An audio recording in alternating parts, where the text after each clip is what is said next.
The 1982 Falklands War was unusual in the history of modern conflicts in that the United Kingdom fought a country equipped with a modern and efficient navy, army and air force that was able to deploy a range of military weapons, vehicles, ships, planes and helicopters in the subsequent battle. It was a proper stand-up fight, unlike the more usual counter-insurgency warfare of the past 3 decades or so, and costly in men and material for both sides. Briefly, the right-wing military junta running Argentina in 1982 decided to redirect public opinion that was running against its rule away from themselves by launching a patriotic war abroad, in this case capturing 2 British colonies in the South Atlantic, South Georgia and the Falkland Islands. Argentina has laid claim to these territories since receiving independence from Spain in the early 19th century, and the Falklands have been British territories since 1833, its population almost entirely descendants of British settlers who had no wish to be ruled by Argentina. Diplomatic tensions had continued for decades, occasionally morphing into military encroachments on the territories, the most recent before the Falklands War being seen off by Britain in 1977. Check out my video about this incident, Operation Journeyman, in the end screen. In 1982, Argentina believed that defence cuts instituted by British Prime Minister Margaret Thatcher made the region ripe for invasion, that Britain would in fact lack the capacity to wrest back control of the islands. On the 2nd of April 1982, Argentine forces captured the Falklands following a brief but fierce battle around the capital, Port Stanley. And on the 3rd of April, South Georgia also fell after another spirited defence by a heavily outnumbered Royal Marines force. But Argentina had seriously underestimated the British, and with public opinion firmly behind her, Prime Minister Thatcher ordered a task force to be sent to recapture the islands, 8,000 miles from the UK. The war, which is outside the scope of this video, and which I've covered many aspects of in several videos you can find on my channel, lasted for 9 weeks and 5 days, before the British achieved total victory. British forces lost 255 killed and 775 wounded, while Argentine casualties were higher, some 649 killed and 1,657 wounded. In 1982, the Royal Navy, unlike today, was still a very large force, but Argentine air attacks nonetheless managed to sink 2 Type 42 destroyers and 2 Type 21 frigates, plus a landing ship and a large civilian container ship in the biggest naval battle since World War II, and of course many other ships were badly damaged. The Royal Navy and the Royal Air Force and the Army Air Corps also lost 24 helicopters during the campaign, and the Fleet Air Arm and the RAF 10 Harrier fighters between them. Though these losses were bad, Britain's armed forces at the time could absorb them and make them good, something Argentina was less able to do. Defeat in the Falklands War was a serious disaster for Argentina. As well as losing a light cruiser and a submarine, almost 50% of its air force was lost or captured, and an absolutely vast amount of military equipment, from small arms to missiles to vehicles to helicopters and ammunition, was abandoned and captured by the British. In this program, I will look at what the British captured and what they did with these spoils of victory. In making this video, I am indebted to the help of 2 excellent British museums for allowing me to examine captured Argentine weapons and equipment, both of which I recommend heartily you visit. The Combined Military Services Museum at Malden in Essex, and the Royal Air Force Regiment Heritage Centre at RAF Honington in Suffolk. Links to both of these excellent institutions are to be found in the description box.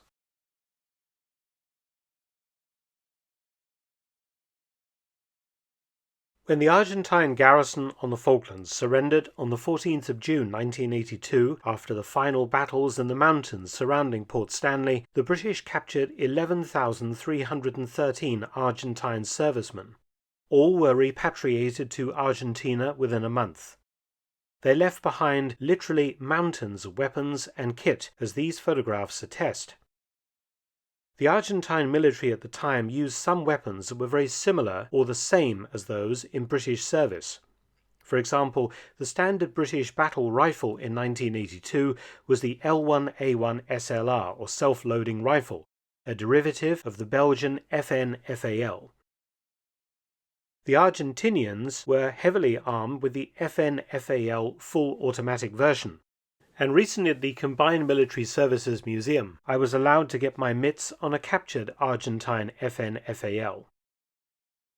This particular rifle carries the logo of the Argentine Air Force and was one of about 11,000 captured by the British.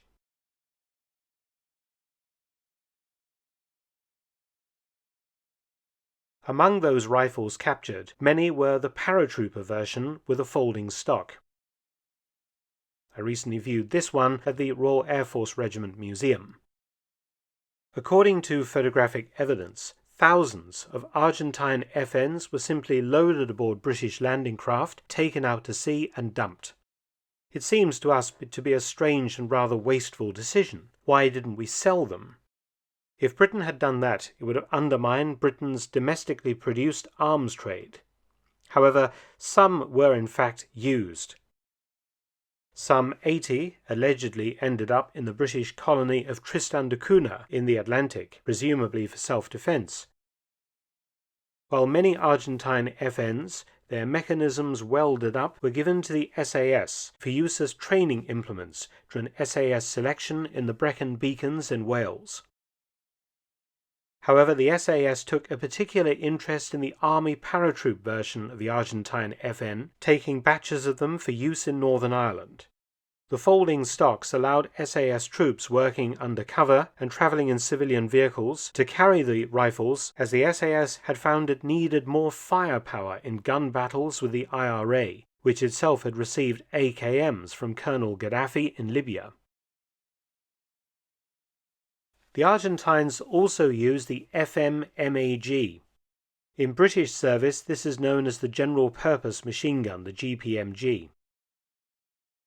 And also the Argentines had Browning M2HB 50 caliber machine guns, which are also used in British service, and of course both of these types of weapons were taken over and shipped back to the UK. Browning high-power pistols, which were also in Argentine service, were taken by the British, as we used the type as well. Perhaps the greatest trophy was the absolutely massive stock of Argentine small arms ammunition that was captured. Some 4 million rounds of 7.62mm NATO, which Britain shipped home.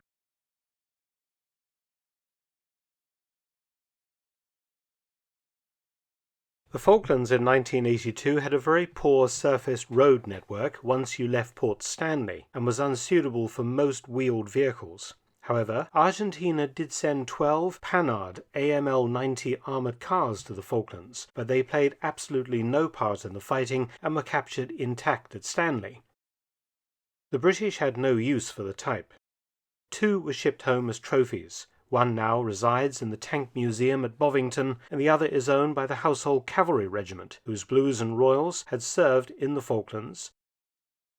The Household Cavalry's AML-90 is currently in storage at Bulford Camp. The remaining 10 vehicles were left to rot, some used as targets, and one is currently on display at the Port Stanley Museum. Of greater interest to some British Army officers and RAF officers were smart Mercedes-Benz G-Class Jeeps, the Argentinians having shipped in 20 of these as officers' transports. Several were covertly shipped home by particular British units for use as runabouts. One story has a British unit later applying to the DVLA, the British Vehicle Licensing Authority in England, but their Jeep had absolutely no paperwork and couldn't be registered. The British unit contacted Mercedes, who disclosed that the Argentinians had never finished paying for the Jeeps in the first place and asked for payment for the vehicle or that it be returned to them. The British military's reply was that Mercedes was more than welcome to come and try and take it back.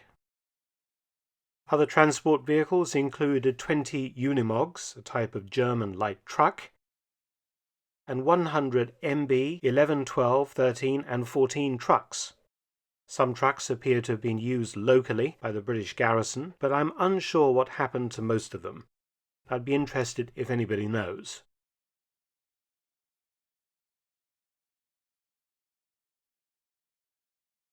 Quite a number of intact helicopters were captured. 8 UH-1H Huey helicopters fell into British hands, along with 2 Argentine Air Force Bell 212s. This example, AE-409, painted during the war as an Argentinian medevac aircraft, was flown for a short while by the Army Air Corps at Port Stanley. Lacking any paperwork, it was later grounded, then shipped back to the UK, and is currently on display at the Army Flying Museum. The other 2 captured Hueys were also flown by the British in the Falklands for a while, using improvised markings as seen here. Huey AE-413, also a medevac chopper, was restored to airworthy condition and in 1985 entered the civilian market as G Huey and is still flying today, including appearing in a James Bond film. AE-422 was flown in the Falklands by 2 Royal Navy squadrons before being shipped to Britain. It is now at the Fleet Air Arm Museum at Yeovilton. 2 Augusta A-109A helicopters were captured intact. They were shipped to the UK aboard HMS Fearless. After repainting and maintenance, they were issued to No. 8 Flight, Army Air Corps, and used to support SAS operations within the UK based at Hereford, alongside 2 other A-109s that were purchased by the government later. All of these helicopters were retired in 2009. One of the captured A-109s has been repainted in its original Argentinian 1982 colours and is currently on display at the Fleet Air Arm Museum. An Argentine Coast Guard Puma ZE-449 was captured at Port Stanley intact.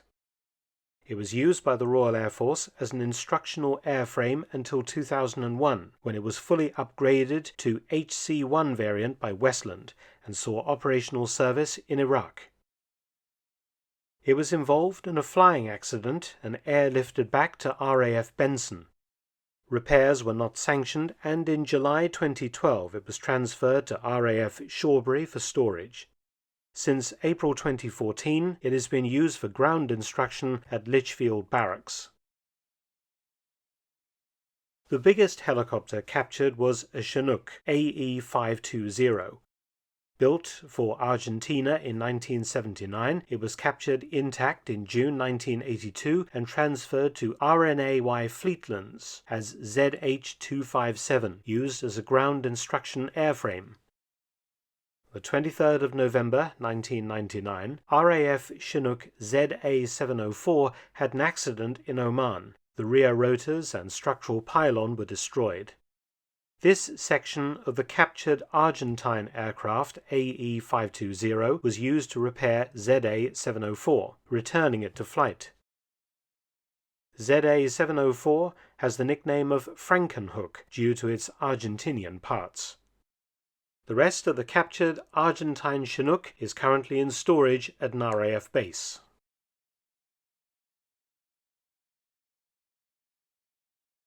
The British captured a number of Argentine naval vessels.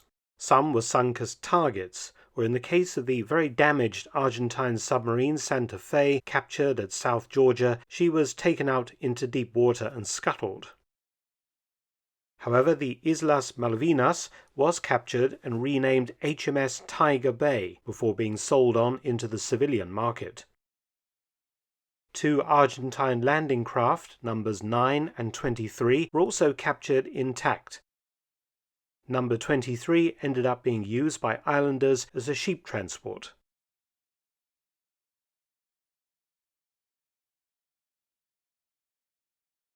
Apart from the helicopters, probably the most useful Argentine kit captured by the British were 15 intact Oerlikon twin 35mm cannons called GDF-002, along with its accompanying radar. I was able to see this unit at the Royal Air Force Regiment Museum, for the weapons were shipped back to Britain and used to equip a squadron of the Royal Auxiliary Air Force during the Cold War. Aside from the 15 GDF 002s, the British also captured Skyguard and Super Fledermaus fire control radars. Though the guns no longer serve in the Royal Air Force, 2 of the captured Skyguard radar systems are based at RAF Spade Adam in support of the RAF's low-flying monitoring task and also for electronic warfare training. The British also bagged a number of Rheinmetall twin 20mm air defence cannons, and several are in museums today, including this one with battle damage at the Royal Air Force Regiment Museum. Obviously, quite a number of artillery pieces were also captured, including this CIT-ER 155mm howitzer that was dug in on Sapper Hill, one of the defensive positions outside Port Stanley, and was bombed on the 12th of June 1982 by a Harrier using cluster munitions. Damage from shrapnel is clearly visible on the right side of this weapon. After the war, it was brought back to Britain as a trophy, and today is on display at the Combined Military Services Museum in Malden. In addition to 3 of these 155mm guns, the British also captured 10 OTO Melara 105mm pack howitzers. At the time of the Falklands War, this type of gun was also in service with the British Army. Some came back from the Falklands and became regimental trophies. I'd be interested to see if any of these captured guns were fed into British regiments. Incidentally, the British also captured and shipped home 10,000 105mm artillery shells, which were compatible with their own army's guns.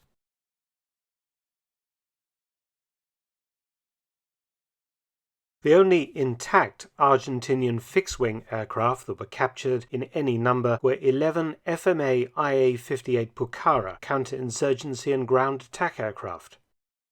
Of the 11 captured, 4 were still airworthy in 1982, and in total 6 Pucaras were shipped to the UK. One flying example, repainted in RAF colours, was test-flown at Boscombe Down, before being donated to the RAF Museum at Cosford.